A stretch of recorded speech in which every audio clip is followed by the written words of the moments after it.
Kini ang Atraka Balita 943. Laing nga lokal nga balita nanuka dito sa may provincial capital. Ni pasar og ordinansa ang membro sa Saguniang Panlalawigan sa Negros Oriental mao ang pagdili sa reclamation na project sa tanang mga lugar sakop ning lalawigan sa Negros Oriental. Apan si Negros Oriental Governor Ruil Ragay Digamo mi konsulta kini ni Attorney Richard Hinojo, ang provincial attorney sa probinsya kabahin sa sa napasa nga ordinansa sa wanan sa Hunta Provincial. Iklaro usab ni Governor Ruil Ragay Digamo nga sa iyahang pagbito sa ordinansa sa pagdili sa reclamation project sa nakariyang munisipalidad ug syudad sakop ning lalawigan nga dili pasabot nga uyo na siya sa kontrobersyal nga isyu sa 174 hectares reclamation project sa syudad sa Dumaguete. Ania ang iyahang kinatibuk ang pamahayag ni Governor Ruil Ragay Digamo. Kini ang Atraka Balita 943. May hapon sa tanang katawhan sa Negros Oriental. Ni ako karon aron pag paabot sa ako ang tingog ngadto sa ato ang mga katawhan, especially sa siyudad sa Dumaguete, kabahin ato ang ordinance nga gigama sa Sangguniang Panlalawigan. Akong tagaan o higayon ang ato ang abogado kay gi-refer na nako sa atong provincial attorney para ber nako gi-veto ang maong ordinance. May hapon ka natong tanan, buot namong hisgutan ang proposed ordinance sa Sangguniang Panlalawigan kalabot sa ilang gipagawas nga ordinansa unta nga magdili og reclamation project sa tanan nga mga nailang nga mga protected areas dinhi sa province of Negros Oriental. Ug tungod kay ato mag-istudyuhan ang maong proposed ordinance, atong nakit-an nga adunay Executive Order number 74 diin ang katungod sa pag-approve, disapprove of all reclamation projects undertaken by local government units or private entities, kinahanglan ang aprobar mo ang Office of the President. Ug tungod kay ang local government unit di man pwede nga mogama og ordinansa nga mosupak mokabayo sa national nga pamalaod, mao na nga ang aksyon ni Gobernador Digamo mo ang pagbito tungod kay nigawas nga ang proposed ordinance ultra vires pasabot ana ang ilang ordinansang gigama supak sa national nga balaod ug mao nga ultra vires. Wala to gahisgot kung uyon o supak ba sa atong nahisgutan diri sa Dumaguete nga dunay plano nga reclamation project nga mutabat og 174 ka hektaryas. Wala ta gahisgot kay maong ordinansa wala usab gahisgot. So ang ato arang gahisgutan dito ang legality sa ilang proposed ordinance. So ang pagsupak ni Gobernador Digamo dili tungod kay uyon siya sa 174 kung dili ang legalidad sa maong proposed ordinance. Okay, so tasabtan ninyo nga ang stand ni Governor Digamo wala mausog. Nagpadayon akong supak sa 174 tungod kay sa mga rason nako sa una nga wala pa ko ma-explain gyud kung unsay kaayuhan o kalambuan para sa 174. Magpadayon ang ako ang baruganan sa pagsupak sa 174. Pero kaning akong pag-veto, nasabta naman ninyo si Attorney Hinojo, wala gyud na magpasabot nga niuyon ta. Ang ako lang, di lang ko ganahan nga mupirma og usa ka balaod nun nga dunay gitawag og ultra vires o supak sa mga national laws and national guidelines.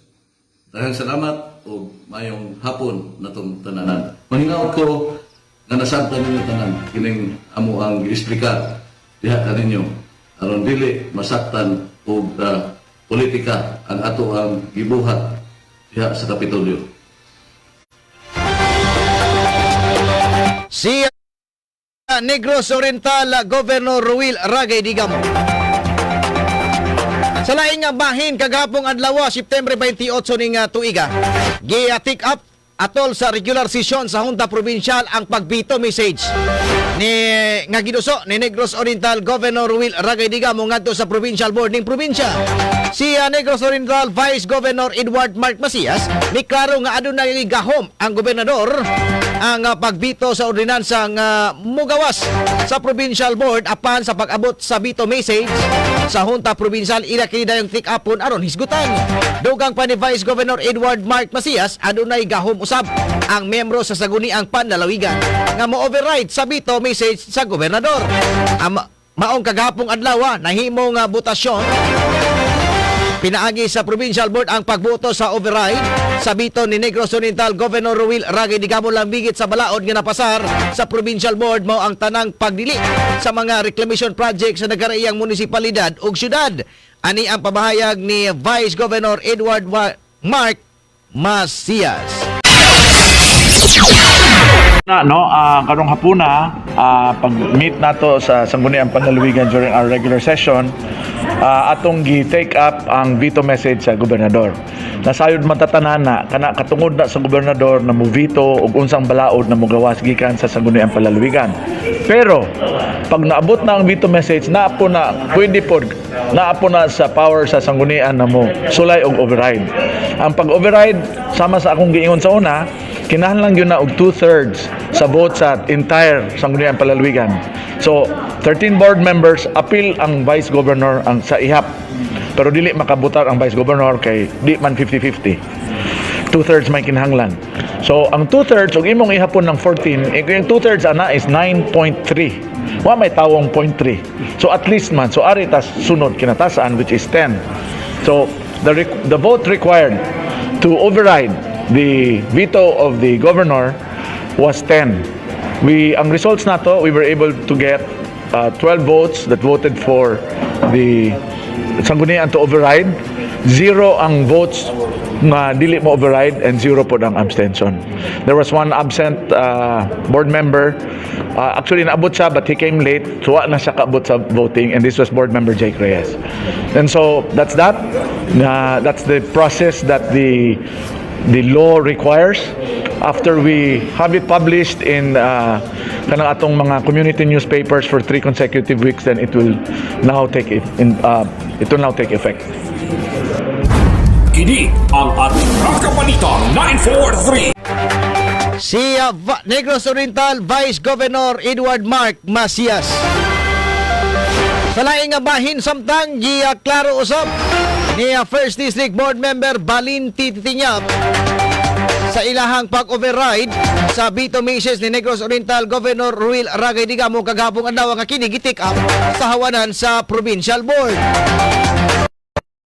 Matod pa ni board member Yap makatungod sa provincial board nga mo take up pagbalik sa veto message aron pwede usab kini nga may override nila ang maong naisgutan.